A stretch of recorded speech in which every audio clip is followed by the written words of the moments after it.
ভারতবর্ষের মানুষ তিনবার যার উপর আস্থা রেখেছেন যশস্বী প্রধানমন্ত্রী নরেন্দ্র দামোদর দাস মোদীর উপরে সকলের আস্থা রাখা উচিত। তিনি যথাসময়ে সঠিক ব্যবস্থা নেবেন। পিপিলিকার পাখা গজায় মরিবার তরে। 1971 সালে পাকিস্তানের লোকেরাও 15 মাস ধরে তাণ্ডব করেছিল।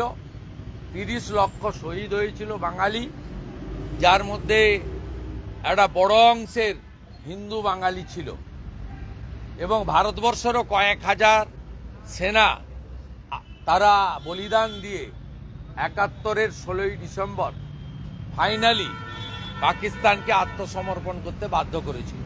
তাই 5ই আগস্ট থেকে আজ অবধি যা চলছে এটা সহ্য করার বিষয় নয়, মেনে নেওয়ার বিষয় নয়। Enough is enough. এবং আমার বিশ্বাস পৃথিবীর রাজনীতিতে, বিশ্বের রাজনীতিতে আমেরিকা সবচেয়ে বড় শক্তিশালী দেশ। আমেরিকায় নতুন রাষ্ট্রপতি দায়িত্ব নিলে আমার বিশ্বাস একজন হিন্দু হিসেবে ডোনাল্ড ট্রাম্প জি এবং নরেন্দ্র মোদীজি সঙ্গে বিশ্বের একাধিক মানবতাবাদী রাষ্ট্র তারা বাংলাদেশের হিন্দু এবং জনজাতি চাকমা, মারমা, ত্রিপুরা, বুদ্ধিস্ট এদের রক্ষা করার জন্য যা করার দরকার সেটা তারা করবেন। আমি তাদের উপর আস্থা রাখার জন্য সকলকে অনুরোধ করব এবং ধৈর্য এবং সহ্যের পরীক্ষা 71-এও দিয়েছেন, আজকেও দিচ্ছেন। আরও কিছুদিন দেওয়ার জন্য আমি তাদের কাছে অনুরোধ জানাব।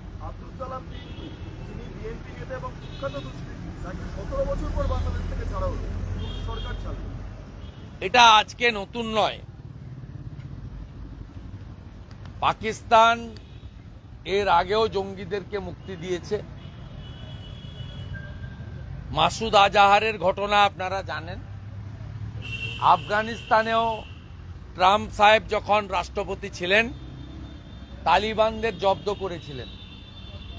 সেখানে আমেরিকায় নতুন রাষ্ট্রপ্রধান আসার পরে আমেরিকার সেনারা আফগানিস্তান থেকে বেরিয়ে যাওয়ার পরে তালিবানের সরকার যেদিন হয় পরের দিনই সমস্ত কুখ্যাত জঙ্গিরা মুক্তি পায়।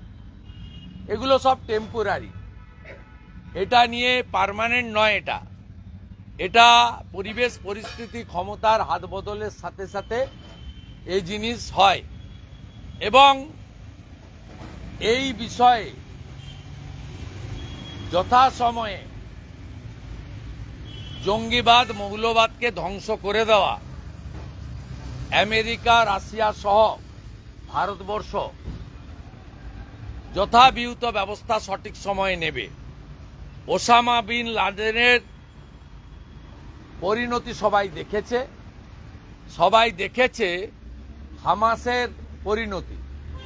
হামাসের পরিণতিও দেখেছে। মনোজাও ইধার। হামাসের প্রধানের পরিণতিও লোক দেখেছে। তাই এদেরও পরিণতি তাই। অনেকদিন বাড়ির ভাত খায়নি, কিছুদিন বাড়ির ভাত খাক, তারপরে যা হওয়ার ঠিকই হয়।